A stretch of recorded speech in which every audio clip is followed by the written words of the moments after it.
Fire signs, tignan po natin kung ano ang mensahe para sa'yo ngayong araw. So, 2 days, tama ba? 29, 30, 31. Okay, 3 days na lang, tapos na ang ating 2023. Napakabilis ng taon, no? Isipin nyo yun, another, ano na naman, nakatapos na naman tayo ng 1 year. So, tignan po natin ano ang mensahe para sa'yo. So, we have shopping. So, ayan, meron bang nagsha-shopping dito, namamalengke, nag-grocery. Ayan po. So, pwedeng meron pa kayong mga nakaligtaan na regaluhan. So, ayan po. Pwede na. Yun yung mga hinahanda ninyo ngayon. Or could be, namimili na kayo ng mga panghanda nga sa medianoche. Sa December 31. Tignan natin. Ano po ang mensahe natin, Spirit Guide? For some of you naman, pwede po na ito kasi shopping, pwedeng online shopping, yung iba sa inyo. Meron din, pwedeng nag-add to cart kayo. Tipong parang pampawala nyo yan ng stress. Di man siguro kayo bumibili pero nag-add to cart kayo. Tignan natin kung ano pa yung mensahe para sa'yo. Spirit Guide, mensahe pa po natin kay fire signs. Ano kaya yung mga pwedeng mangyari sa'yo ngayong araw? So, we have 6 of Cups. Okay. Meron kang makikita sa... Di ko alam kung ito yung dati mong kinakain nung bata ka. So, yan. Pwedeng may magre-regalo sa'yo or pwedeng makikita mo sa grocery or sa mall or sa palengke. Parang inuyat yung narinig ko dito. I don't know kung di na ba kayo nakakakita nun or ngayon lang ulit kayo makakakita. Parang sabi natin, may cravings kayo. Yung bata kayo, yun yung kinakain ninyo. Tignan natin. We have the sun. So, positive energy ito. Meron ngang isang bagay dito na magbibigay sa inyo ng kasiyahan ngayon. So, pwede po na pinag-shopping kayo or kung hindi kayo to pwedeng pinag-shopping yung anak ninyo. May isang tao dito na naalala po kayo or yung babies po ninyo. Meron tayong 2 of Wands. So, pwede nga na ito ay galing sa ibang bansa. Ayan, could be family member mo ito, nakakauwi lamang, tas pinag-shopping kayo or yung mga anak mo. Tapos, meron din dito nagbabalak. Ayan, pwedeng meron kayong mga need na i-dispose or ibenta or i-bargain or ipamigay na bagay or could be mga damit po ito for some of you. Yan, so pwedeng nagde-declutter yung iba sa inyo ngayong araw. Meron tayo ditong 7 of Wands.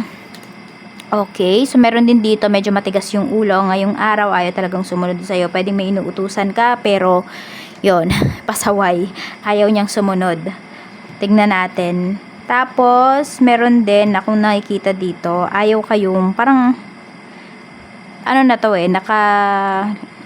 naka-schedule na siya. Pero parang biglang magbabago yung isipan ng tao na yon. Sabihin natin, kung meron kayong pupuntahan, specific na bahay, yung tao na yon, pwedeng magkakaroon siya ng biglaang, pag-travel. Ayan, bigla siyang aalis, ganun. Parang umiiwas ba sa inyo? Tignan po natin. Meron tayo ditong, ayan, Knight of Cups pagdating to sa trabaho mo. Meron tayong Temperance at mayroon tayo ditong Justice. Meron dito bugnutin. At meron din ako nakikita na umiiwas dito sa, hindi ko alam kung iniiwasan niya ba yung trabaho or umiiwas siya sa conflict. Ayan po. Meron ding mga usapang legal dito. So, pwedeng may mga papers kayo na, hindi ko alam, inaaral nyo ba yan? Or meron kayong mga papeles dito na kailangan pirmahan. So, pag-aralan nyo po, ayan, or pwedeng kontrata mo to, ito yung binubungad sa'yo. Pwedeng meron po dito ay extended yung contract ninyo. Or tatanungin kayo kung gusto nyo pa bang i-extend yung inyong kontrata. So, we have Wheel of Fortune. Yan po. Meron naman ako nakikita dito, in good faith. Yun yung naririnig ko dito na word, in good faith naman. So, pwede po na, ito, yung, kung ano man tong nangyayari sa career po ninyo is, magiging okay talaga kayo dito. Sabi nga, in good faith talaga. Mukhang maaalagaan talaga kayo at pwedeng maganda po yung sweldo. So, pwedeng ino-offer sa inyo dito is salary increase ngayong araw.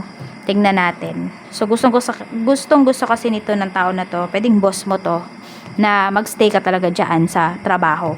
Kaya pwede po na o-offeran ka ng salary increase. Ngayon, tignan natin. Pagdating sa pera, kamusta po? We have 5 of Wands. Ayan. So, meron talagang okay, meron talaga kayong pasasayahin dito ngayong araw. Meron kayong iba sa inyo reregaluhan. Ayan po. And also, meron tayo ditong Knight of Swords. Okay. Tapos, meron tayo ditong Knight of Wands. So, happy naman. Kung kayo yung makaka-receive ng gifts, magiging happy kayo. Kung kayo yung magre-regalo, magiging happy din kayo. Kasi ma-appreciate po yung regalo ninyo, ma-appreciate yung binigay ninyo, or yung pinagkagastusan ninyo ngayong araw. Tignan natin, kasi di ba maraming tao ngayon, fire signs, hindi na talaga sila nakaka-appreciate ng mga binibigay natin. Kaya minsan tatamarin ka na lang din talaga, or mawawalan ka ng gana na magbigay, ganyan, or magregalo, kasi instead na i-appreciate, napipintasan pa yung iba. Tignan natin kung ano pa yung mensahe. Pagdating naman sa negosyo, kung meron po kayong negosyo, we have Page of Swords. So, ayan, meron din tayo ditong The Tower. At mayroon tayo ditong Five of Swords. So, medyo mag-ingat lang din po kayo pagdating sa inyong negosyo. Kasi, medyo meron dito magiging madaldal. Pwedeng ito po ay inyong staff. Ayan, parang meron siyang masasabi sa client mo na hindi naman niya dapat sabihin. So, baka yan po ay magsimula pa ng away. Oo. Pwede rin na kung may nagrereklamo dito na client, paano ba yung tamang approach? Yun po, siguro yun. Yung tamang approach, yung kailangan ditong matutunan ngayong araw. Kamusta yung sales? We have naman 4 of Wands. Okay naman po yung sales ninyo. And actually yung iba sa inyo, madalas kayo makakita ng 11 na number, or pwedeng kayo yung tipo ng tao fire signs, pag nakikita nyo yung number na yan is kayo po ay nagwi-wish.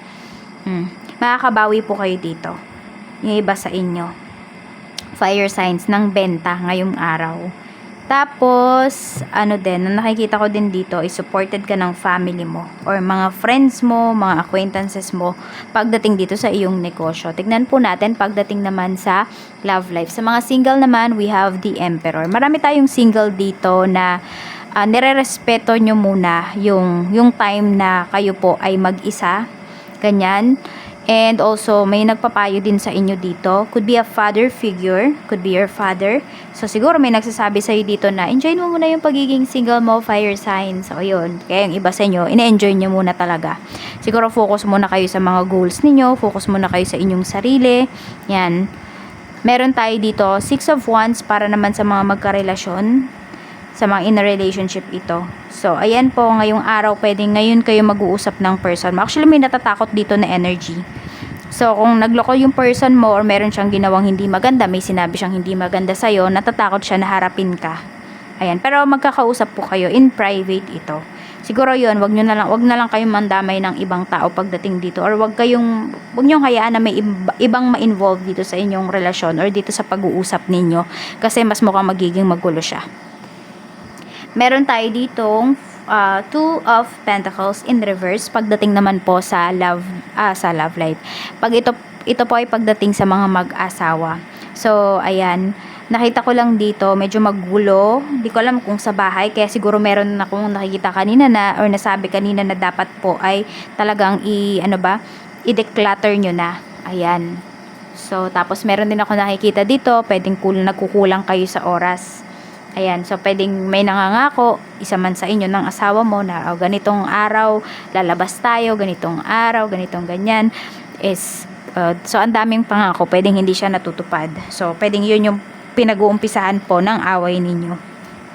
And meron din dito, pwedeng nila-love bomb kayo. So, laging wala yung presence niya, wala siya talaga, pero pwedeng puro regalo yung pinapadala. Tignan natin, parang dinadaan kayo sa material things. Ayan, kausapin nyo po kung ganyan yung nagiging takbo ng inyong relasyon. Or nagiging ganyan yung person mo, dun siya sa material things bumabawi.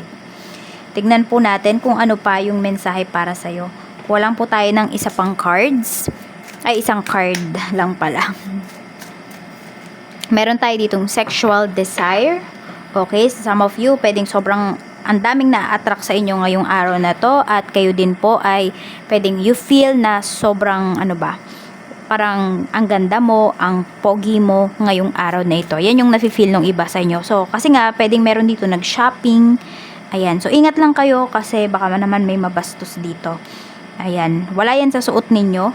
Kahit ano pa yung suot ninyo, kung meron talagang tao na, ay nako, kaya mag-iingat kayo. Ayan, dumistansya kayo kasi pwedeng meron dito, baka ma-involve naman kayo or tama ba, maiskandalo yung iba sa inyo. Ayan po, lalo na dyan sa malalayo sa inyong partner, sa inyong asawa, medyo mag-iingat po kayo. Huwag kayong masyadong tumikit kahit sa opposite sex ninyo or sa same sex ninyo. Kasi meron akong nakikita, pwede kayong ma-involve or pwede kayong parang machismis ba. Ganyan po. So, ayan lang po ang mensahe para sa'yo.